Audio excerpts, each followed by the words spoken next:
الحمدللہ الرحمن الرحیم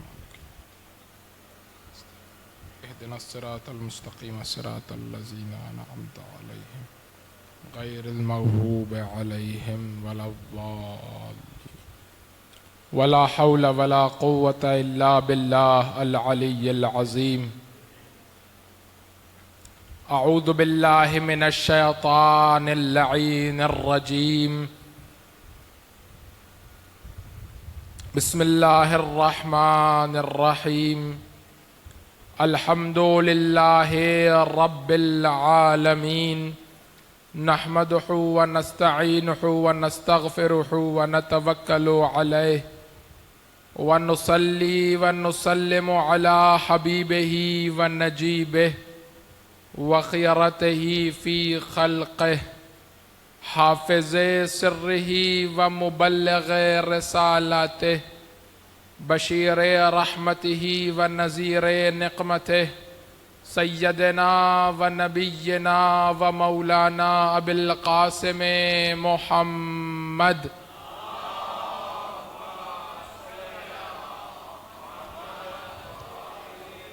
وعلى آلہ الاطیبین الاطہرین الانجبین الہداۃ المہدیین المعصومین المکرمین المظلومین الذین اذهب اللہ عنہم الرجس وطہرہم تطہیرا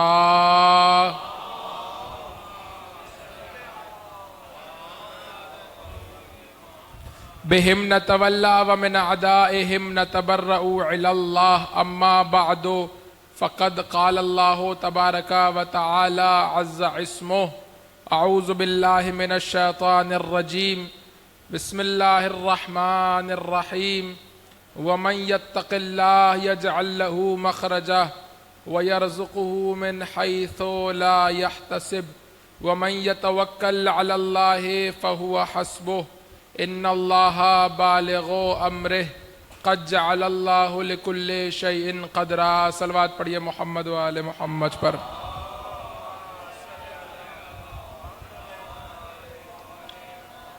پروردگار متعال کا شکر ادا کرتے ہیں کہ اس نے ہمیں یہ توفیق دی کہ ہم بنام اہل بیت جمع ہو سکیں اور اس ذکر کا اہتمام کر سکیں۔ راوی امام کی خدمت میں حاضر ہوا، امام نے راوی سے سوال کیا اتجلسون و تحدثون، یہ بتاؤ کہ کیا تم بیٹھتے ہو اور آپس میں گفتگو کرتے ہو؟ راوی نے کہا کہ ہاں مولا، ہم آپس میں بیٹھتے ہیں، شیعہ جمع ہوتے ہیں اور گفتگو کرتے ہیں۔ امام نے فرمایا کہ رحم اللہ من احیا امرنا، یہ تمہارا بیٹھنا صرف تمہارا بیٹھنا نہیں ہے بلکہ ہمارے امر کو زندہ کرنا ہے۔ تو جہاں بھی اہل بیت کے چاہنے والے بنام اہل بیت جمع ہوتے ہیں، اہل بیت سے محبت کرنے والے ان کی باتیں کرنے کے لیے ایک مقام پر جمع ہو کے بیٹھتے ہیں، تو یقیناً وہ مقام ان کے نظر کرم اور ان کے لطف سے خالی نہیں رہتا، اور وہ مقام ان کے نظر کرم اور ان کے لطف کا حامل ہو جاتا ہے، اور پروردگار کی عظیم نعمتیں ہیں جو اس مقام پر نازل ہوتی ہیں۔ ہم نے آپ کے سامنے کل گفتگو کا آغاز کیا تھا اور آپ کے سامنے سورہ طلاق کی ان 2 آیتوں کو پیش کیا گیا۔ ترجمہ کل بھی کیا تھا، آج بھی کیے دیتا ہوں کہ وَمَن يَتَّقِ اللَّهَ، جو تقوی الہی اختیار کرے گا، یجعل لہ مخرجا، تو کبھی بندگلی کا شکار نہیں ہوگا، وَيَرْزُقُهُ مِنْ حَيْثُ لَا يَحْتَسِبْ، اور ہم اسے ایسی جگہ سے رزق پہنچائیں گے کہ جس کے بارے میں اس نے گمان بھی نہ کیا ہوگا۔ وَمَن يَتَوَكَّلْ عَلَى اللَّهِ فَهُوَ حَسْبُهُ، جو اللہ پر توکل کرے گا پروردگار اسے کافی ہو جائے گا۔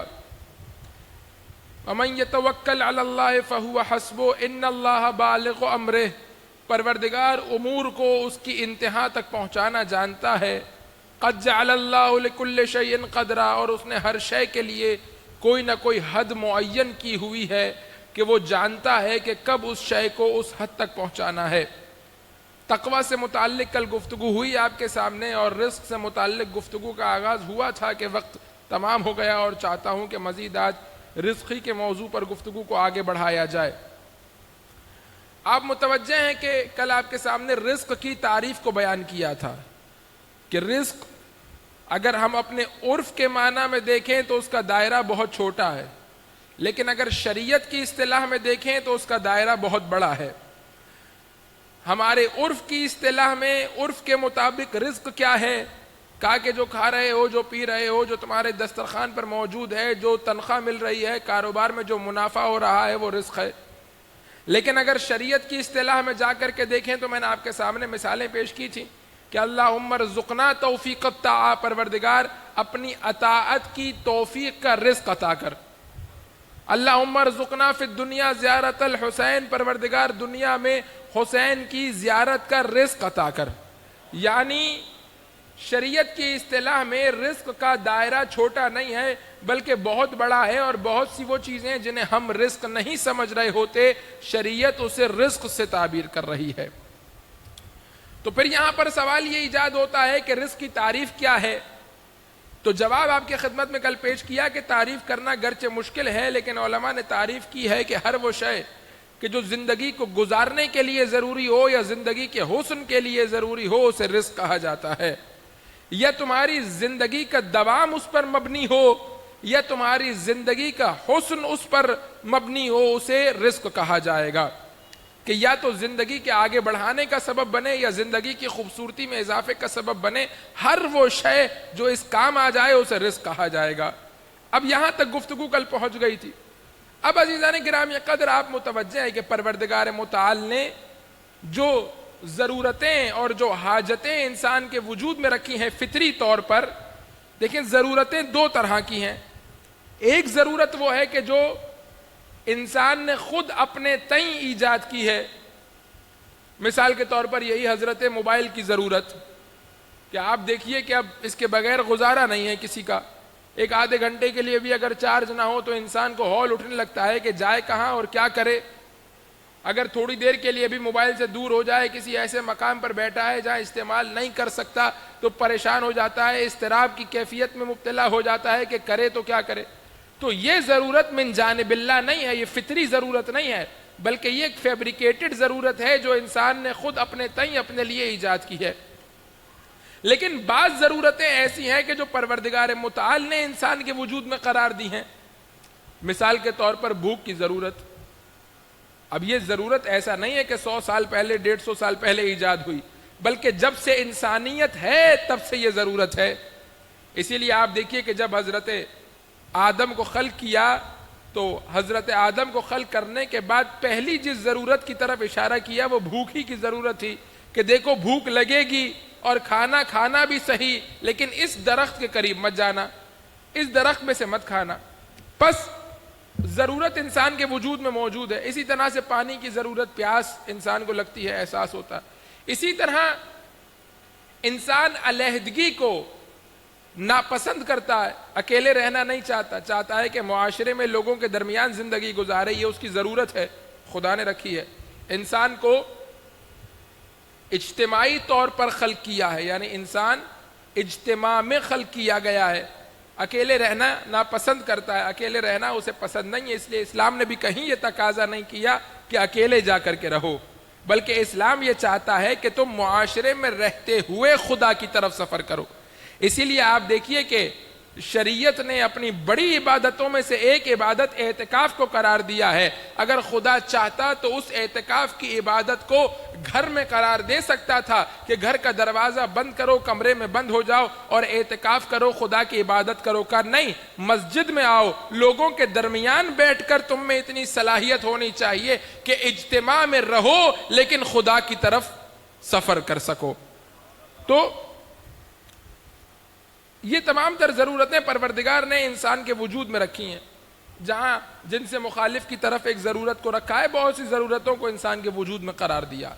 شہید مطہری رضوان اللہ تعالی علیہ اپنی ایک کتاب میں خدا کی رازقیت کو اس طرح سے بیان کرتے ہیں، کہتے ہیں کہ پروردگار رازق ہے، یعنی کیا؟ ہم نے کیا سمجھا ہے خدا رازق ہے یعنی کیا؟ یعنی پروردگار رزق پہنچاتا ہے، کسی کو بھوکا نہیں رہنے دیتا، گندم پہنچاتا ہے، جو پہنچاتا ہے، مکئی پہنچاتا ہے، کھجور پہنچاتا ہے، چاول پہنچاتا ہے۔ شہید مطہری نے کہا کہ یہ بھی رزق کا معنی ہے، لیکن اس سے وسیع معنی ہے۔ وہ کیا؟ کہا کہ جو ضرورت رکھی ہے اس ضرورت کو باقی نہیں رہنے دیا بلکہ اس ضرورت کو پورا کرنے کے لیے نعمت کو خلق کیا ہے. یعنی مثال کے طور پر آپ تصور کریں کہ ایک دنیا ہو بڑی حسین, کھانے پینے کی طرح طرح کی چیزیں ہوں, لیکن پینے کے لیے کچھ نہ ہو. بہترین خوبصورت حسین دنیا ہو, طرح طرح کے مرغن کھانے اس میں آمادہ اور تیار ہوں, بہت ہی لذیذ, بہت ہی مزیدار, طرح طرح کے کھانے آمادہ اور تیار ہو, لیکن پینے کو کچھ نہ ہو. کہا کہ اللہ کی رازقیت یہ ہے کہ جس طرح کی ضرورت رکھی ہے اس طرح کی نعمت رکھی ہے. اگر بھوک کو رکھا ہے تو غذا کو خلق کیا ہے, اگر پیاس کو رکھا ہے تو پانی کو خلق کیا ہے, اگر علیحدگی سے نفرت کو رکھا ہے تو دوستوں کو اور رشتہ داروں کو خلق کیا ہے, اگر جن سے مخالف کی نسبت رغبت کو رکھا ہے تو اس کے لیے شادی کا حلال راستہ فراہم کیا ہے. پروردگار نے جو ضرورت رکھی ہے اس ضرورت کے اعتبار سے نعمت کو رکھا ہے. اب انسان کا امتحان کیا ہے کہ مولانا امتحان کا خلاصہ بیان کر دیجئے, سمری بیان کر دیجئے کہ اللہ نے انسان کا امتحان کیا رکھا ہے. امتحان تو ہوگا, قرآن مجید کہہ رہا ہے, لیکن امتحان ہے کیا؟ خلاصہ بیان کروں بالکل امتحان کا آپ کے سامنے. ایک صلوات پڑھیے محمد و آل محمد.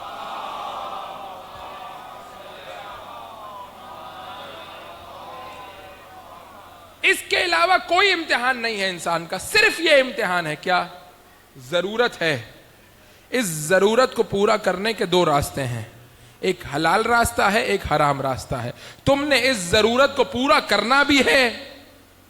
دیکھیے اس طرف سے بھی شریعت نے پسند نہیں کیا ہے کہ آپ ضرورت کو پورا نہ کریں. اسی لیے اسلام نے جہاں روزہ رکھنے کا حکم دیا ہے وہیں افطار کرنے کا حکم دیا ہے. پروردگار یہ نہیں چاہتا کہ تم کئی روز تک بھوکے رہو, نہیں. اگر کچھ دیر خدا کے لیے بھوکے رہ رہے ہو تو اس کے آگے اور پیچھے پروردگار نے سحری اور افطاری کو یہ نہیں کہ صرف اور صرف مباح قرار دیا ہے بلکہ مستحب قرار دیا ہے. اس وقت سے پہلے کھانا بھی مستحب ہے, اس وقت کے بعد کھانا بھی مستحب ہے. تو خدا نے کبھی ضرورت کو باقی نہیں رکھا. یہ نہیں چاہا کہ تم بھوکے رہو, یہ نہیں چاہا کہ تم پیاسے رہو, نہیں. اگر کہا ہے کہ ماہ مبارک رمضان میں پیاسے رہو تو فوری طور پر کہا ہے کہ افطار میں پانی پیو. تو پروردگار نے کسی بھی ضرورت کو باقی نہیں رہنے دیا بلکہ اس کے لیے کوئی نہ کوئی نعمت اور راہ حل تجویز کیا ہے. اب امتحان کیا ہے انسان کا؟ انسان کا امتحان یہ ہے کہ انسان نے اس ضرورت کو کیسے پر کرنا ہے. مثال دوں آپ کے سامنے. پروردگار نے انسان کو ایک خالی کوزہ لے کر کے بھیجا ہے. امتحان یہ ہے کہ تم نے کوزے کو بھرنا ہے, خالی نہیں رہنے دینا ہے, بھرنا ہے اور اب حلال کے ذریعے بھرنا ہے. انسان کا جتنا بھی امتحان ہے, جتنا بھی امتحان ہے, اس امتحان کا خلاصہ کیا ہے کہ تم نے اپنی ضرورت کو پورا کرنا ہے لیکن حلال کے ذریعے سے پورا کرنا ہے. ایک مثال آپ کی خدمت میں پیش کروں تاکہ بات اور مزید آسان ہو جائے, بچوں تک جوانوں تک پہنچ جائے. کسی اور کے پاس نعمت کو دیکھا, اب یہ ایک فطری تقاضا ہے, انسان کی طبیعت کا, نیچر کا تقاضا ہے کہ جب کسی بھی دنیاوی یا اخروی نعمت کو کسی کے پاس دیکھے گا تو فوراً دل میں یہ خواہش ایجاد ہوگی کہ پروردگار مجھے بھی مل جائے, ہے یا نہیں؟ بس یہ ضرورت اگر سب کے اندر مساوی طور پر ایجاد ہو رہی ہے اس کا مطلب من جانب اللہ ہے, اللہ کی طرف سے ہے. اگر اللہ کی طرف سے ہے تو اسے پورا کیسے کیا جائے؟ کا دو طریقے ہیں. ایک طریقہ یہ ہے کہ پروردگار اس کے پاس بھی رہے اور مجھے بھی مل جائے, کا یہ حلال طریقہ ہے. اور ایک طریقہ کیا ہے کہ پروردگار اس سے چھن جائے اور مجھے مل جائے, کا یہ حرام طریقہ ہے. کتنا معمولی سا فرق ہے رشک کے درمیان اور طمع کے درمیان. کا رشک کیا ہے؟ رشک یہ ہے کہ پروردگار تو نے اسے دی ہے نا, مجھے بھی دے دے.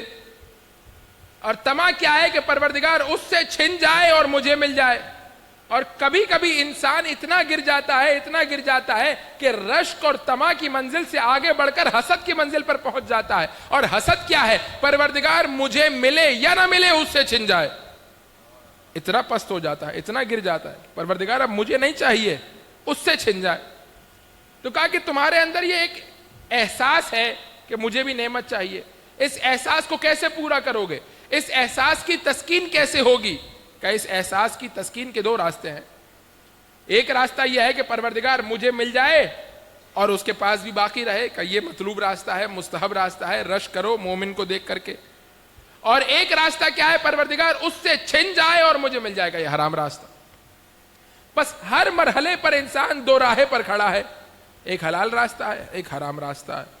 ہر مرحلے پر اسے اپنی ضرورت کو، اپنے احساس کو حلال کے ذریعے سے پورا کرنا ہے اور آگے بڑھنا ہے. یہی انسان کا امتحان ہے. انسان کا کل امتحان کیا ہے؟ کہ حلال اور حرام میں سے حلال کا انتخاب کرنا ہے. اب آئیے عزیزان کرام قدر، بات بہت طولانی ہو گئی، بات کو خلاصہ کر کے آگے بڑھو. بس انسان کے وجود میں ضرورتیں موجود ہیں اور عالم خارج میں نعمتیں موجود ہیں. ان نعمتوں کے ذریعے سے ان ضرورتوں کو پورا کرنا ہے. اب آئیے ان ضرورتوں میں سب سے بڑی ضرورت کیا ہے؟ ضرورتیں تو ہیں، لیکن ان ضرورتوں میں سب سے بڑی ضرورت کیا ہے؟ اگر انسان بھوکا رہ جائے تو کیا ہوگا؟ ایک وقت کچھ نہیں، اگلے وقت کھانا کھا لے گا. پیاسا رہ جائے تھوڑی دیر تو کیا ہوگا؟ تکلیف تو ہوگی، اذیت تو ہوگی، لیکن تھوڑی دیر بعد پانی پی لے گا تو سکون مل جائے گا. اگر مثال کے طور پر اس کے لیے کوئی مناسب رشتے کا انتظام نہ ہو، شادی نہ کر سکے تو کیا ہوگا؟ مشکل تو ہے حرام سے بچنا، لیکن بالآخر زندگی کو گزار لے گا. لیکن ایک ضرورت ایسی ہے کہ اگر یہ ضرورت انسان کی پوری نہ ہو تو اب جو نقصان ہوگا وہ موقت نقصان نہیں ہوگا، وہ ٹیمپرری نقصان نہیں ہوگا، وہ کچھ دیر کا نقصان نہیں ہوگا، بلکہ وہ ہمیشگی نقصان ہوگا. اور وہ ضرورت کون سی ہے؟ کہ تمہیں ہر وقت ہدایت کی ضرورت ہے. اور اگر یہ ضرورت پوری نہ ہو تو اب نتیجہ یہ نہیں ہے کہ بھوکے رہ جاؤ گے، پیاسے رہ جاؤ گے، زندگی کسی نہ کسی طرح گزر جائے گی. نہیں، بلکہ اب مرحلہ یہ ہے کہ اگر ہدایت یافتہ نہیں ہوئے تو نتیجتاً یا ہمیشہ کے لیے جہنم میں چلے جاؤ گے یا ہمیشہ کے لیے جنت میں چلے. تو اب جو بھی شے، اب گفتگو آگے بڑھ رہی ہے، جو بھی شے کسی خلا کو پر کرے، کسی حاجت کو پورا کرے، کسی ضرورت کو مکمل کرے، اسے رزق کہا جاتا ہے. کھانا رزق ہے کیونکہ بھوک کو مکمل کر رہا ہے، پانی رزق ہے کیونکہ پیاس کو مکمل کر رہا ہے، اچھی زوجہ رزق ہے کیونکہ تمہیں حلال راستہ مل رہا ہے، اچھا دوست رزق ہے کیونکہ تم تنہائی سے دور ہو رہے ہو. جو بھی ضرورت ہے جب وہ کسی چیز سے پر ہو رہی ہوگی تو اسے رزق کہا جائے گا. تو جب انسان کی مادی ضرورتیں جس چیز سے پوری ہو رہی ہوں اسے رزق کہا جائے گا. تو ہدایت کی ضرورت ہے اور جس کے ذریعے سے پر ہو رہی ہو کیا اسے رزق نہیں کہا جائے گا؟ تو سارے رزق میں سب سے بہترین، سب سے اعلیٰ اور سب سے بڑا رزق کیا ہے؟ کہ انسان کو ایسا امام مل جائے جو اس کی ہدایت کی ذمہ داری کو اٹھا لے، جو اس کی اللہم صلی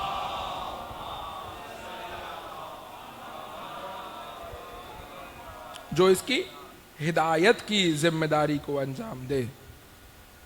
کیوں؟ کیونکہ یہ ایک ایسا خلا ہے کہ اگر پر نہ ہوا، یہ ضرورت اگر مکمل نہ ہوئی تو کیا ہوگا؟ اب یہ مرحلہ نہیں ہے کہ بھائی مال نہیں ملا تو کیا ہوا، بھائی غریبی میں، فقیری میں، تنگ دستی میں بالآخر گزر جائے گی. نہیں، اب یہ ہے کہ اگر یہ خلا پر نہ ہوا، یہ حاجت مکمل نہ ہوئی، اگر انسان اس مرحلے پر عبور نہ کر سکا تو نتیجہ کیا ہوگا؟ ہم فیہا خالدون، یا جہنم میں جائے گا ہمیشہ کے لیے یا جنت میں جائے گا ہمیشہ. اتنا اہم مرحلہ ہے، اتنا اہم موڑ ہے. اس لیے پروردگار نے جتنی بھی ضرورتیں ہیں انسان کی، اس کے لیے اسباب و مسببات کا قانون تو بنا دیا ہے، لیکن اس نعمت کی فراہمی کو انسان کے اختیار میں چھوڑ دیا ہے. توجہ کیجیے. مثال کے طور پر بھوک تمہاری ضرورت ہے، ٹھیک ہے، اگر تم گندم بو گے گندم نکلے گی، گندم کو کاٹو گے گندم کو کھاؤ گے تمہارا پیٹ بھر جائے گا. یہ قانون تو اس نے بنا دیا. لیکن اب یہ بونا، اس کو اگانا، اس کو کاٹنا، اس کو آٹے میں تبدیل کرنا، آٹے کو روٹی میں تبدیل کرنا، اسے چبانا، اسے کھانا، یہ ساری کی ساری چیزیں تمہارے ذمہ ہیں. یہ پانی ہے، اسے پیو گے تو تمہاری پیاس بجھ جائے گی. اب اس پانی کو لے کر کے آنا، گھر میں محفوظ کرنا، ٹھنڈا کرنا، اسے پینے کے لیے استعمال کرنا، ختم ہو جائے تو دوبارہ بھر کے لانا، یہ سب تمہاری ذمہ داری ہے۔ یہ حلال راستہ ہم نے فراہم کر دیا ہے شادی کا، اس کے ذریعے سے تمہاری ضرورت پوری ہو جائے گی۔ لیکن پروردگار نے یہ نہیں کہا کہ ہر جوان جو 18 سال کا ہو جائے گا تو ہم کسی عالم دین پر وہی کریں گے کہ اس کی شادی کس سے ہونی ہے، وہ جا کر کے اس سے پوچھ لے، وہ رشتہ بتا دے گا۔ نہیں، یہ تمہاری ذمہ داری ہے کہ تم اپنے لیے ایک مناسب رشتے کا انتخاب کرو۔ تو جو جو ضرورتیں ہیں اس کے لیے قانون تو بنا دیا، توجہ کیجئے گا، جو بھی ضرورتیں ہیں اس کے لیے پروردگار نے قانون تو بنا دیا، لیکن اس قانون کی امپلیمنٹیشن کو انسانوں کے حوالے کر دیا۔ کیوں؟ کیونکہ اگر تم امپلیمنٹیشن میں غلطی بھی کرو گے تو کیا ہوگا؟ نتیجتاً تھوڑی دیر کا نقصان ہے۔ بھائی گندم بوئی، گندم اگی، گندم کو کاٹا، آٹا بنا رہے تھے، غلطی ہو گئی، گندم ضائع ہو گئی، کوئی بات نہیں، پھر اگ جائے گی۔ پانی بھر کے لے کے آئے، ضائع ہو گیا، کوئی بات نہیں، دوبارہ آ جائے گا۔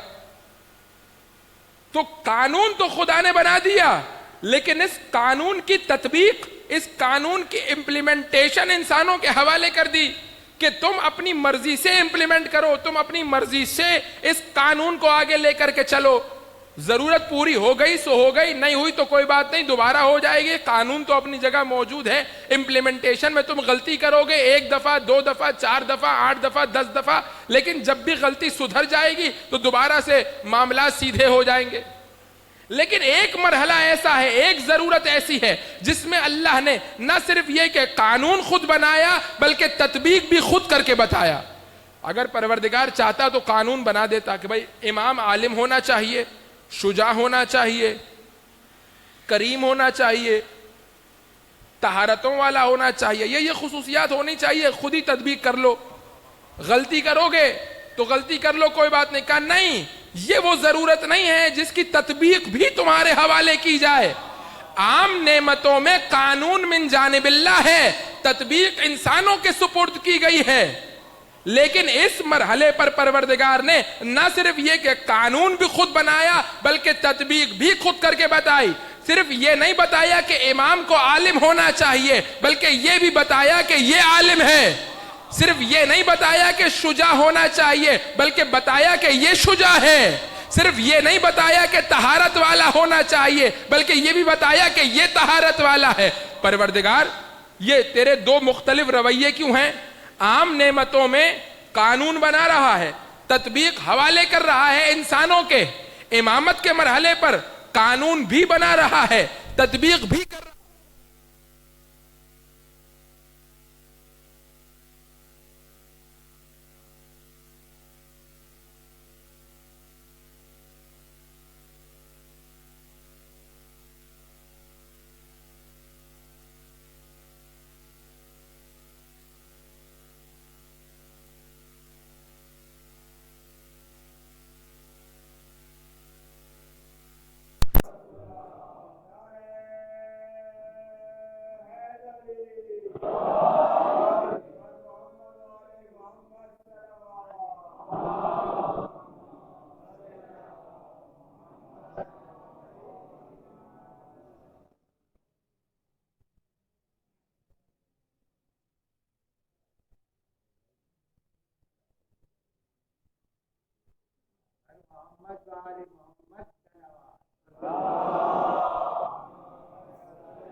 بے شک بفیض ختم رسول آئی روشنی، بے شک بفیض ختم رسول آئی روشنی، مولائے کائنات نے پھیلائی روشنی، مولائے کائنات نے پھیلائی روشنی، اور جس نور سے رسول اسی نور سے علی، جس نور سے رسول اسی نور سے علی، دونوں جہاں میں لائے ہیں 2 بھائی روشنی، نعرہ سلوات۔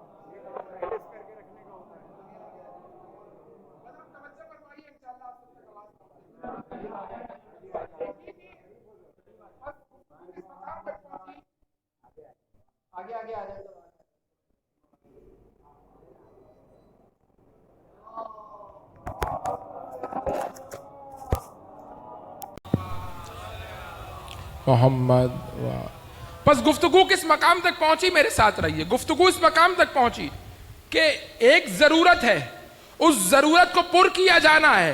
کیسے پر کرنا ہے؟ حلال کے ذریعے. حلال کا قانون ہم بتائیں گے دونوں اعتبارات سے, تکوینی اعتبار سے بھی, تشریعی اعتبار سے بھی. ہم قانون بتائیں گے, لیکن اس قانون کو امپلیمنٹ اور تطبیق تم نے خود کرنا ہے.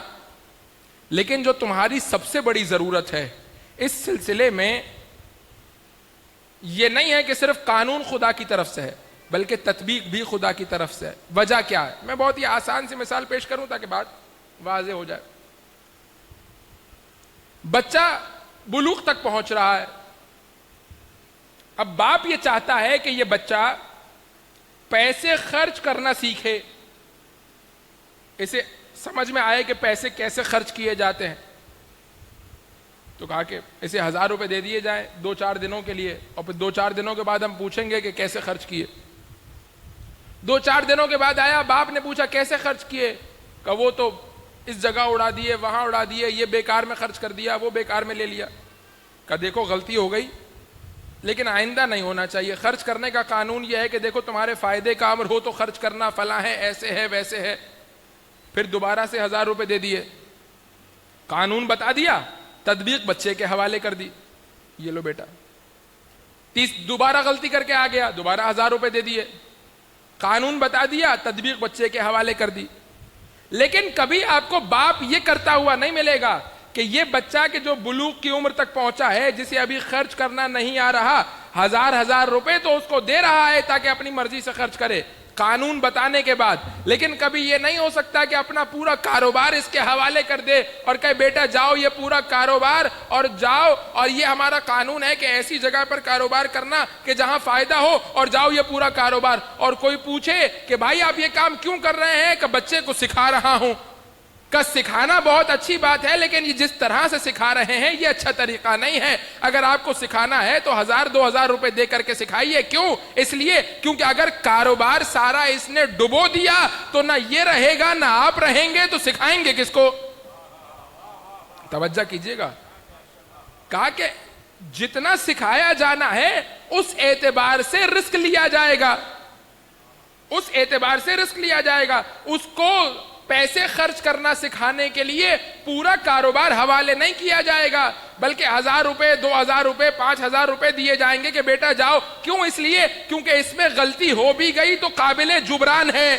لیکن اگر سارا کاروبار اس کو دے دیا تو نتیجہ کیا ہوگا؟ قابل جبران نہیں ہے, دوبارہ صفر پر آ جائیں گے. جو سال کی محنتوں سے آباء و اجداد نے کاروبار بنایا ہے وہ سارا ایک ہی دن میں صفر ہو جائے گا. یہ تو سیکھ جائے گا لیکن کاروبار نہیں رہے گا.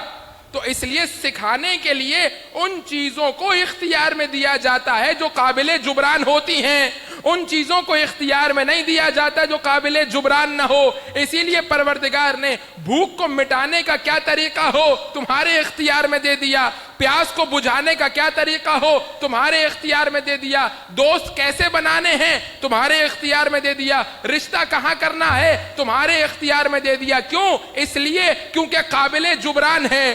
اگر غلط چیز بھی خرید کے آ گئے تو کیا ہوگا؟ ایک وقت بھوکے رہ لینا, صبح کچھ اور کھا لینا.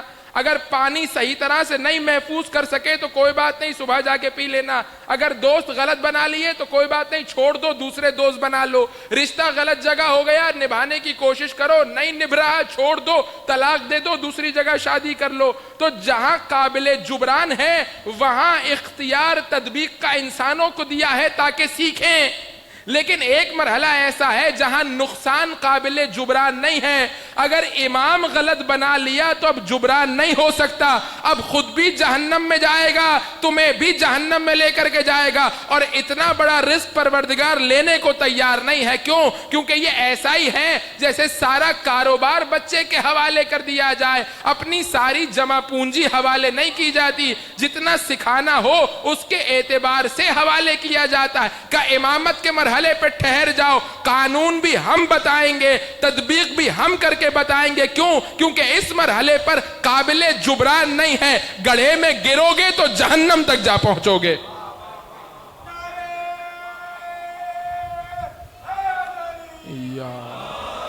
تو اب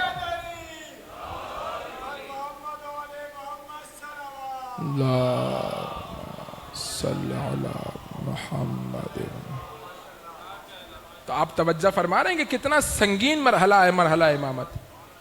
اسی لیے رسول اللہ سے کہا کہ فَإِن لَمْ تَفْعَلْ فَمَا بَلَّغْتَ رِسَالَتَهُ. کیوں بھائی؟ رسول نے اتنی زحمتیں کی اور پروردگار کہہ رہا ہے حبیب اگر یہ نہیں پہنچایا گویا کچھ نہیں پہنچایا. کیوں؟ اس لیے. اب آئیے قرآن مجید کا رخ کرتے ہیں. قرآن مجید میں حضرت آدم کی خلقت کا واقعہ ہے، آپ نے بارہا سنا ہوا ہے. میں صرف اس کے 2 لفظ آپ کی خدمت میں عرض کرنا چاہتا ہوں جو میرے موضوع سے مربوط ہے. بقیہ ایک طولانی موضوع ہے، کسی اور موقع پر انشاءاللہ. پروردگار کہہ رہا ہے کہ سارے فرشتوں کو جمع کیا. وَإِذْ قَالَ رَبُّكَ لِلْمَلَائِكَةِ، پروردگار نے ملائکہ سے کہا کہ اِنِّي خَالِقٌ بَشَرًا مِّن صَلْصَالٍ مِّنْ حَمَإٍ مَسْنُونٍ، میں گیلی مٹی سے ایک انسان بنانے جا رہا ہوں. فَإِذَا سَوَّيْتُهُ، جب بنا لوں، وَنَفَخْتُ فِيهِ مِن رُوحِي، اور اس کے بعد اس میں روح کو پھونک دوں، فَقَعُوا لَهُ سَاجِدِينَ، تم سب کے سب سجدے میں گر جانا. قرآن مجید کہتا ہے کہ فَسَجَدَ الْمَلَائِكَةُ كُلُّهُمْ أَجْمَعُونَ، سب کے سب سجدے میں گر گئے. 3 دفعہ اللہ نے کہا سب کے سب سب کے سب سب کے سب. علماء تشریف فرمائیں گواہی دیں گے کہ عربی زبان میں ملائکہ سے پہلے اگر الف لام لگ جائے تو یہ الف لام سب پر دلالت کرتا ہے. فسجد الملائکہ، الملائکہ کلہم اجمعون، 3 دفعہ کہا سب کے سب سب کے سب سب کے سب سجدے میں گر، الا ابلیس، ابلیس نے منع کر دیا. ابا واستکبر، اس نے کہا میں سجدہ نہیں کرتا. وکان من الکافرین، یہ تو پہلے ہی کافروں میں سے تھا. پروردگار نے کہا ما منعک، تجھے کس چیز نے روکا کہ تو آدم کو سجدہ کرے. اب دیکھیے پروردگار نے فوری طور پر سزا نہیں سنا دی، پہلے اس سے پوچھا کہ تیرے دل میں کیا چل رہا ہے. پروردگار جانتا ہے کہ دل میں کیا چل رہا ہے، لیکن چاہتا یہ ہے کہ اقرار کرے تاکہ بدل نہ سکے. اللہ کی سنتوں میں سے ایک سنت یہ ہے، اللہ کی سنتوں میں سے ایک سنت یہ ہے کہ پروردگار دلوں کے حال کو خوب جانتا ہے، لیکن چاہتا یہ ہے کہ تمہاری زبان پر آ جائے تاکہ بعد میں تبدیل نہ کر سکو، بعد میں بدل نہ سکو. میں اپنے استاد کے پاس گیا اور میں نے ان سے جا کر کے کہا کہ ایک سوال لے کر کے آیا ہوں. انہوں نے کہا پوچھو. میں نے کہا جتنی بھی روایتیں پڑھتا ہوں اس میں یہ ہوتا ہے کہ مدینہ میں کوئی سوال لے کے آیا رسول اللہ کے جانے کے بعد، اور فلاں صاحب سے ملاقات ہوئی یا اس سے ملاقات ہوئی یا اس سے ملاقات ہوئی یا جس سے بھی ملاقات ہوئی، اور اس سے کہا کہ مجھے جواب چاہیے، میں رسول اللہ کے وارث سے سوال کرنے کے لیے آیا ہوں، اور انہوں نے کہا بھائی ہمیں نہیں آتا، علی کے پاس جاؤ. میں نے کہا میرے ذہن میں سوال یہ ہے کہ کوئی ایک بندہ بھی سیدھا علی کے پاس کیوں نہیں آتا؟ بھائی کوئی ایک روایت تو مل جائے نا، کوئی ایک واقعہ مل جائے کہ وہ آیا اور سیدھا امیر المومنین سے جواب پوچھا اور چلا گیا. کوئی نہ کوئی اسے پہلے مل جاتا ہے اور وہ اس سے پوچھ بھی لیتا ہے، اور وہ پھر کہتا ہے کہ بھائی مجھے نہیں معلوم، اور جاؤ اور جا کر کے فلاں سے پوچھو، علی سے پوچھو، علی تمہیں جواب دیں گے، وہ مشکل کشا ہے، انہیں پتا ہے جواب. اور پھر امیر المومنین کے پاس آیا اور پھر جواب مل گیا. میں نے کہا یا تو مجھے کوئی ایسی روایت دکھا دیجئے جس میں سیدھا امیر المومنین کے پاس آیا ہو، یا پھر اس سوال کا جواب دیجئے. تو انہوں نے کہا کہ مجھے تو نہیں معلوم، تمام تر روایتوں پر میرا احاطہ نہیں ہے، لیکن انہوں نے کہا شاید اللہ کی مصلحتوں میں سے ایک مصلحت یہ ہے کہ پروردگار چاہتا یہ ہے کہ بعد میں نور کو روشن کرے.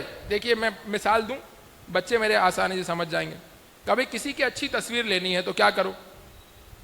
کہا کہ بھائی اس کے اطراف میں جو لائٹ ہے نا وہ بجھا دو اور پھر اس کے چہرے پر لائٹ ڈالو. کہ اس سے کیا ہوگا؟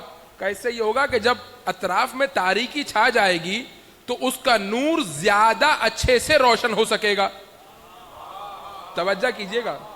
کہا کہ جب اطراف کی روشنی مدھم پڑ جائے گی، جب مدھم ہو جائے گی، جب بلر ہو جائے گا بقول ہمارے جوانوں کے، تو بلر ہو جانے کے نتیجے میں اب جس پر فوکس کیا جا رہا ہے وہ زیادہ واضح طریقے سے نظر آئے گا، وہ زیادہ روشن طریقے سے نظر آئے گا. انہوں نے کہا شاید وجہ یہ رہی ہو کہ پروردگار چاہتا یہ تھا کہ تمام تر لوگ جو مدینہ میں تھے ان کی زبان پر آئے کہ ہمیں نہیں پتا، اس کے بعد پتا چلے کہ کس کو پتا ہے، تاکہ بقیہ روشنی مدھم ہو جائے، تاکہ اصل نور خدا اپنے پوری آب و تاب کے ساتھ چمکنا شروع ہو جائے.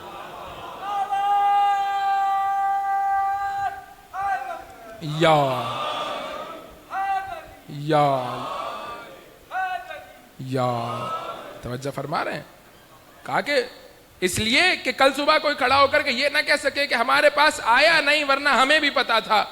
پروردگار چاہتا ہے تمہارے دل میں چھپی ہوئی بات زبان پر آ جائے کہ تمہیں نہیں پتا. کل صبح کو یہ دلیل نہ بنا سکے کہ صاحب ان کے پاس گئے نہیں اس لیے، ورنہ تو انہیں بھی آتا تھا. نہیں، اس بھی کے مرحلے کو خدا ختم کرنا چاہتا ہے اور علی ہی کے مرحلے تک لانا چاہتا ہے.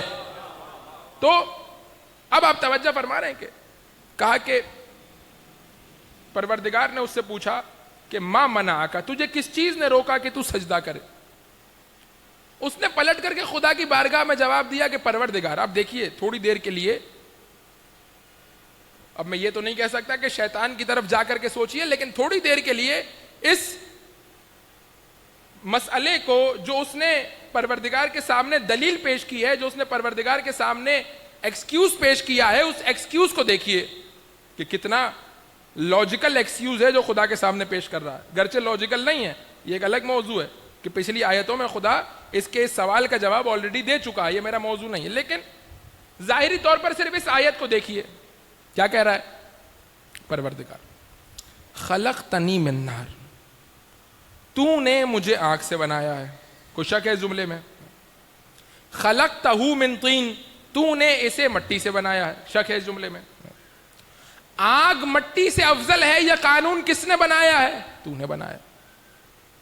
اب دیکھیں کتنا واضح استدلال پیش کر رہا ہے پروردگار کے سامنے. مجھے تو نے بنایا ہے آگ سے، اسے تو نے بنایا ہے مٹی سے، آگ مٹی سے افضل ہوتی ہے، تو نے قانون بنایا ہے.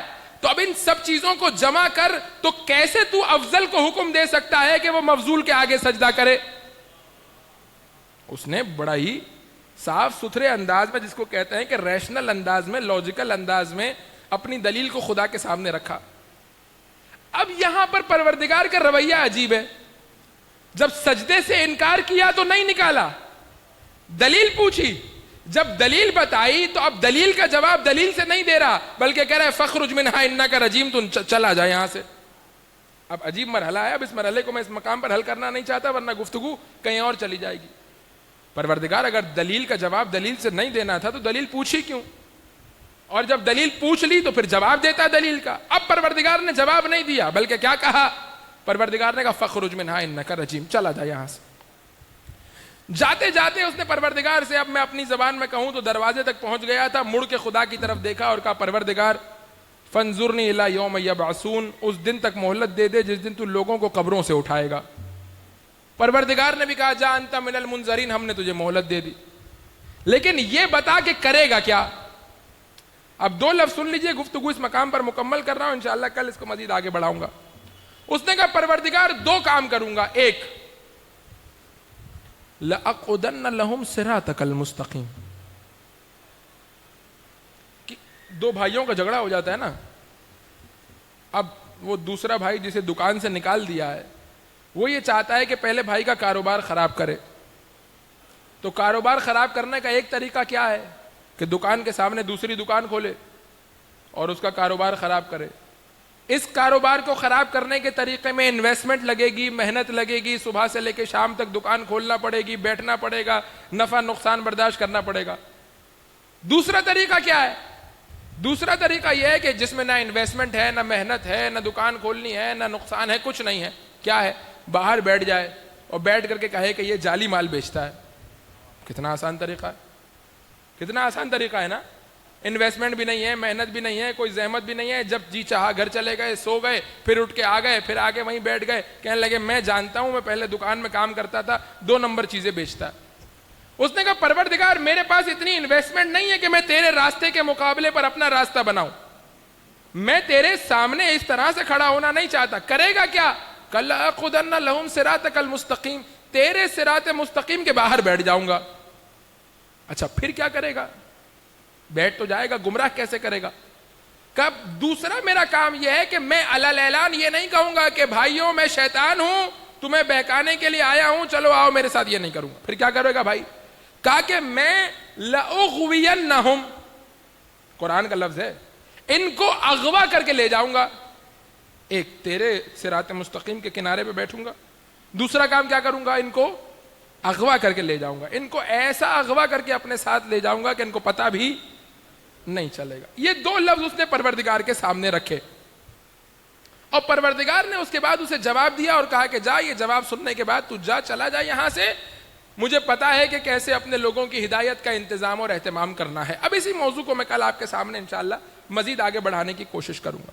اور خلاصہ گفتگو جس مقام پر گفتگو آج ٹھہر رہی ہے وہ کیا کہ رزق کے موضوع پر گفتگو شروع ہوئی, اور رزق کا دائرہ اسلام کی نگاہ میں بہت وسیع ہے, اور تمام رزق میں سب سے بڑا رزق وہ ہے جو سب سے بڑی ضرورت کو پورا کرے, اور سب سے بڑی ضرورت ہے ہدایت کی ضرورت. اسی لیے ہادی برحق سب سے بڑا رزق ہے, اور اس مرحلے پر خدا کی مصلحت کا تقاضا یہ ہے کہ وہ صرف قانون بنا کر کے چھوڑ نہیں دیتا, بقیہ ہر رزق کے مرحلے پر خدا نے قانون بنایا اور چھوڑ دیا.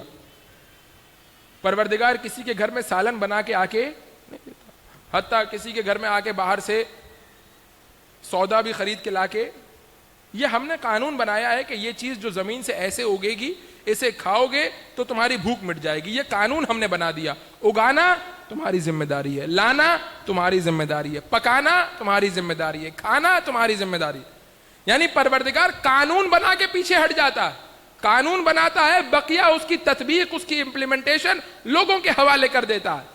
لیکن ایک مرحلہ ایسا ہے جو سب سے بڑا رزق ہے, اور پروردگار اس رزق کے معاملے میں کسی قسم کا رزق لینے کے لیے تیار نہیں ہے. توجہ کیجئے گا, ایک رزق اردو والا اور ایک رزق انگریزی والا. یہ ایسا رزق ہے کہ جس کے معاملے میں پروردگار رزق لینے کے لیے تیار نہیں ہے. کیوں؟ اس لیے کیونکہ یہ وہ مرحلہ ہے کہ اس کے نتیجے میں صرف اور صرف چند دیر کے لیے, کچھ وقت کے لیے, کچھ مدت کے لیے گمراہی اور نقصان نہیں ہوگا, بلکہ ہمیشگی نقصان ہے. اسی لیے آپ دیکھیے, آپ دکاندار کو جا کر کے کہیے پیناڈول چاہیے, لے لو. ڈسپرین چاہیے, لے لو. ایسی دوا چاہیے سر درد کی, پیر درد کی, معدے میں درد ہو رہا ہے, لے لو. لیکن آپ اس کو جا کر کے کہیں کینسر کی دوا چاہیے, کہ ڈاکٹر سے لکھوا کے لاؤ. کیوں بھائی؟ وجہ کیا ہے؟ کب وجہ یہ ہے کہ وہاں پر خطرہ جو تھا وہ کم تھا. اگر غلطی سے کھا بھی لی تو کیا ہوگا, کوئی زیادہ نقصان ہونے والا نہیں ہے. لیکن یہ مرحلہ وہ مرحلہ ہے کہ جہاں اب ہم تمہاری جان کا رسک نہیں لے سکتے. اگر تمہیں کچھ ہو گیا تو وہ پولیس ہمیں ڈھونڈتے ہوئے آئے گی کہ دوا خریدی کہاں سے تھی, اور ہمیں پکڑ کے لے کے جائے گی. تو اس لیے یہ وہ مرحلہ نہیں ہے کہ جہاں ہم مذاق کریں, جاؤ پہلے کسی سے لکھوا کے لے کر کے آؤ تاکہ ہم تمہارے لیے وہ انتظام کریں. پروردگار متعال بھی کہہ رہا ہے کہ جب تک یہ مراحل ہیں زندگی کے, دنیاوی زندگی کے, خود نپٹو. بھائی یونین کونسل کا انتخاب ہے تو پروردگار امام بنا کے نہیں بھیجے گا, اپنی مرضی سے چنو. امام بارگاہ کے ٹرسٹ کا انتظام ہے تو پروردگار نہیں کہے گا کہ میں اپنی طرف سے اس امام بارگاہ کے لیے ٹرسٹی مقرر کروں گا, خود چنو. کیوں؟ اس لیے کیونکہ غلط بھی چن لیا تو کیا ہوگا, نتیجتاً 2 سال 3 سال بعد دوبارہ صحیح انتخاب کر لو گے. اور یہی تو ہم چاہتے ہیں کہ آہستہ آہستہ رشد کرو, آہستہ آہستہ تمہاری عقل کامل ہو جائے, اور آہستہ آہستہ تم غلط انتخاب سے صحیح انتخاب تک جا پہنچو. تو یہی تو ہم چاہتے ہیں, تمہارا رشد چاہتے ہیں. لیکن یہ تطبیق دنیاوی امور میں تمہارے سپرد ہے, لیکن جہاں آخرت کا مرحلہ ہے, جہاں سعادت کا مرحلہ ہے, جہاں حتمی کامیابی کا مرحلہ ہے, جہاں گمراہی اور سعادت کا مرحلہ ہے, وہاں نہ قانون تمہارے حوالے کریں گے, نہ تطبیق تمہارے حوالے کریں گے. اور یقیناً عزیزوں اتنا عجیب مرحلہ ہے, بس میں گفتگو کو ختم کر رہا ہوں, کہ مسلمانوں نے رسول اللہ کے جانے کے بعد جو کوتاہی کی, صرف یہ کوتاہی نہیں کی کہ تطبیق میں غلطی کی, بلکہ تطبیق میں بھی غلطی کی, قانون میں بھی غلطی کی. کم از کم یہ کہہ دیتے کہ جسے ہم بنا رہے ہیں وہ عالم ہے, جسے ہم بنا رہے ہیں وہ شجاع ہے, جسے ہم بنا رہے ہیں وہ کریم ہے, جسے ہم بنا رہے ہیں آیہ تطہیر اس کے بارے میں نازل ہوئی ہے. کم از کم قانون رہنے دیتے, تطبیق میں غلطی کرتے. تطبیق میں تو غلطی کی, جب قانون پوچھا تو کہنے لگے بڑے قبیلے کا ہے. نہ تطبیق خدائی قبول کی, نہ قانون خدائی قبول کیا. عجیب مرحلہ. اسی لیے حالات اگر کم از کم قانون خدائی تسلیم کر لیتے تو پھر معاملہ یزید تک نہ پہنچتا. لیکن چونکہ قانون بھی خدائی قبول نہیں کیا, قانون بھی اللہ کا نہیں مانا, کم از کم جھوٹ ہی بول دیتے کہ عالم ہے, شجاع ہے. چونکہ قانون بھی نہیں مانا تو تطبیق کی بات ہی کیا کرے جب آپ قانون ہی کو نہیں مان رہے. تو اس مرحلے پر پھر نتیجہ کیا ہوا؟ نتیجہ یہ ہوا کہ امت اسلامیہ ایک ایسے دوراہے پر آ گئی کہ جس کے نتیجے میں اب یا ہمیشہ کے لیے پستی ہے یا اسلام کا تحفظ ہے، اور اس تحفظ کے لیے قربانی چاہیے۔ کون دے گا قربانی؟ وہی دے گا کہ جس کی رگوں میں محمد مصطفیٰ کا خون ہے، وہی دے گا کہ جس نے فاطمہ زہرا کا شیر پیا ہے، وہی دے گا کہ جس نے بچپن میں اپنے بابا کو بار بار اسلام کے تحفظ کے لیے جنگوں پہ جاتے ہوئے دیکھا ہے، وہی دے گا کہ جس نے اپنے بھائی کے جنازے پہ تیر تو برداشت کر لیے لیکن اسلام کے تحفظ کی خاطر مسلمانوں کے خلاف تلوار نہیں نکالی۔ لیکن آج وہ مرحلہ آن پہنچا ہے کہ حسین یا تم قربانی دو اور دین بچ جائے یا دین ہمیشہ کے لیے ختم ہو جائے۔ اگر میری قربانی سے دین بچتا ہے تو حسین میدان میں آئیں گے۔ عجیب مرحلہ ہے عزیزوں۔ ایک مرتبہ یہ قافلہ کوفہ کے دربار میں پہنچا۔ رسول اللہ کے ایک صحابی ہیں جو نابینا ہیں، جن کا نام ہے عبداللہ ابن عفیف ازدی، موجود ہے دربار کوفہ میں۔ ازدی قبیلے کے بڑے ہیں، ابن زیاد نے سارے قبیلوں کے بڑوں کو بلا لیا تھا، یہ بھی وہاں بیٹھے ہوئے تشریف فرما۔ ایک دفعہ ابن زیاد کی ملون زبان پر یہ جملہ آیا کہ دیکھا ہم نے تمہارے بھائی کے ساتھ کیا کیا، خدا نے تمہارے بھائی کے ساتھ کیا کیا۔ ایک دفعہ زینب کبریٰ مخاطب ہوئی اور کہا کہ میں اپنی توہین سمجھتی ہوں کہ تجھ جیسے شرابی سے بات کروں، لیکن چونکہ توحید کا مرحلہ ہے تو زینب اپنے بھائی کے راستے پر چلتے ہوئے توحید کا دفاع کرے گی۔ جیسے ہی زینب نے گفتگو کو شروع کیا، عبداللہ ابن عفیف اپنے مقام سے کھڑے ہوئے اور کھڑے ہو کر کے کہنے لگے کہ ابن زیاد کیا ہو گیا، علی زندہ ہو گئے؟ کہا نہیں، علی تو زندہ نہیں ہوئے۔ کہا یہ آواز ہو بہو علی جیسی ہے، یہ لہجہ ہو بہو علی جیسا ہے، یہ انداز ہو بہو علی جیسا ہے، یہ تیور ہو بہو علی جیسے ہیں، ایسا لگ رہا ہے جیسے علی گفتگو کر رہے ہیں۔ کہ علی گفتگو نہیں کر رہے، علی کی بیٹی زینب گفتگو کر رہی ہے۔ بس جیسے یہ سنا، عبداللہ ابن عفیف ازدی کے پورے بدن پر لرزہ طاری ہو گیا۔ کہنے لگے ابن زیاد کہاں تیرا دربار، کہاں علی کی بیٹی، یہ تو نے کیا کیا؟ کہ ہم نے حسین کو کربلا کے میدان میں مار دیا اور حسین کی بہنوں کو اسیر کر کے درباروں میں لیا ہے۔ کہ ایک دفعہ عبداللہ ابن عفیف ازدی آگے بڑھے اور آگے بڑھ کے کہا ابن زیاد تجھ پہ بھی لعنت، جس نے تجھے گورنر بنایا ہے اس پہ بھی لعنت، تو نے کیا کیا؟ یہ طہارت کا گھرانہ ہے، تو اسے نجاستوں کے دربار میں لے آیا۔ ایک دفعہ ابن زیاد کو طیش آیا، غصہ آیا اور کہنے لگا اس کی گردن کو جدا کر دو۔ جلاد آگے بڑھنا چاہتا تھا، ازدی قبیلے کے جتنے لوگ وہاں موجود تھے سب آگے آئے، عبداللہ ابن عفیف ازدی کو اپنے گھیرے میں لیا اور کہا ابن زیاد دیکھ یہ رسول اللہ کا صحابی ہے اور ہمارے لیے باعث فخر ہے کہ اب تک ہمارے قبیلے میں رسول کا صحابی زندہ ہے، اگر اس کے بدن پہ خراش بھی آئی خون کی ندیاں بہ جائیں گی۔ ایک دفعہ اپنے گھیرے میں لے کر عبداللہ ابن عفیف ازدی کو لے کر کے چلے اور محفوظ طریقے سے دربار سے باہر لے گئے اور یہ کہتے ہوئے جا رہے تھے ارے کیسے ممکن ہے جب تک ہم زندہ ہوں رسول کے صحابی کو نقصان پہنچے۔ عزیزوں، زینب کبریٰ کے کانوں میں آواز پڑی، مدینے کا رخ کر کے کہا نانا عجیب مرحلہ ہے نانا، تیرے صحابیوں کی حفاظت کرنے والے ہیں، تیری بیٹیوں کو بچانے والا کوئی۔ کہ رات کی تاریکی میں، رات کی جزاکم ربکم، رات کی تاریکی میں اس کے گھر پر لشکر کو بھیجا کہ گرفتار کر کے لاؤ۔ نابینا تھا، لڑ نہیں سکتا تھا، تلوار نکالی، بیٹی سے کہا پیچھے کھڑی ہو جاؤ اور مجھے بتاتی رہو کہ کہاں سے حملہ ہو رہا ہے تاکہ میں دفاع کر سکوں۔ نابینا تھے، بہت دیر تک دفاع کرتے رہے، آخر میں گرفتار کیا گیا۔ جب لے جایا جا رہا تھا بیٹی کے آنے کی آہٹ کو محسوس کیا، پیچھے مڑ کے بیٹی سے کہا تم گھر میں رہو، میرے پیچھے نہ آؤ۔ کہا بابا میں آپ کے ساتھ جانا چاہتی ہوں، نہ جانے یہ آپ کے ساتھ کیا سلوک کریں گے۔ کہا میرے ساتھ جو ہونا ہے وہ ہو، لیکن میری غیرت گوارا نہیں کرتی کہ میری ناموس دربار میں جائے۔ میں کہوں گا عبداللہ ابن عفیف ازدی سے ارے اپنی بیٹی کے چر پہ چادر تھی، اس کے باوجود یہ برداشت نہ ہوا کہ بیٹی دربار میں ساتھ جائے۔ ارے سید سجاد کے دل سے پوچھو، کربلا سے کوفہ اور کوفہ سے شام، ارے مائیں بہنیں پھپھیاں نبی زادیاں علی زادیاں ابے مخناؤ چادر. کسی نے مولا سے پوچھا ارے اسی دربار میں مسلم بھی آئے تھے, اسی دربار میں آپ بھی آئے ہیں, مسلم کا سر اٹھا ہوا تھا, مسلم کا سینہ چوڑا تھا, آپ کا سر جھکا ہوا ہے. کہا تو نے انصاف نہیں کیا, مسلم اکیلے آئے تھے, میں نبی کی بیٹیوں کو ساتھ لے کر کے آیا ہوں, میں علی و فاطمہ.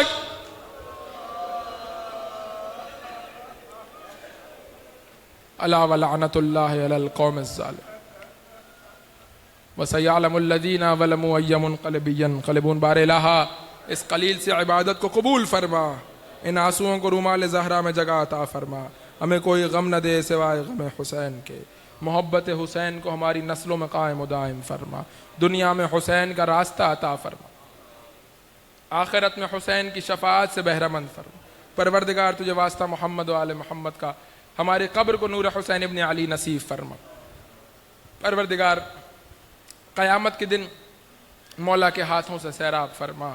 پروردگار تجھے واسطہ محمد و آل محمد کے جنہوں نے پرچم حسین کو بلند کیا ہے ان کو فتح و نصرت عطا فرما. بار الہا تجھے واسطہ محمد و آل محمد کا یہ مومنین اپنی پریشانیوں کو, اپنی مشکلات کو, اپنے مسائل کو, اپنی حاجتوں کو بھول کر فاطمہ کے لال کو, رسول کے نواسے کو رونے کے لیے چلے آتے ہیں. پروردگار تو ان کی مشکلات کو آسان فرما, ان کی دعاؤں کو قبول فرما, ان کی حاجتوں کو مستجاب فرما. پروردگار عزاداری کی خدمت کرنے والوں کی توفیقات خیر میں اضافہ فرما, جو دنیا سے چلے گئے ہیں انہیں شامل ثواب فرما. پروردگار قائم آل محمد کے ظہور میں تعجیل فرما, ہمیں ہمارے بچوں کو ان کے آبان و انصار میں شمار فرما. ماتم حسین.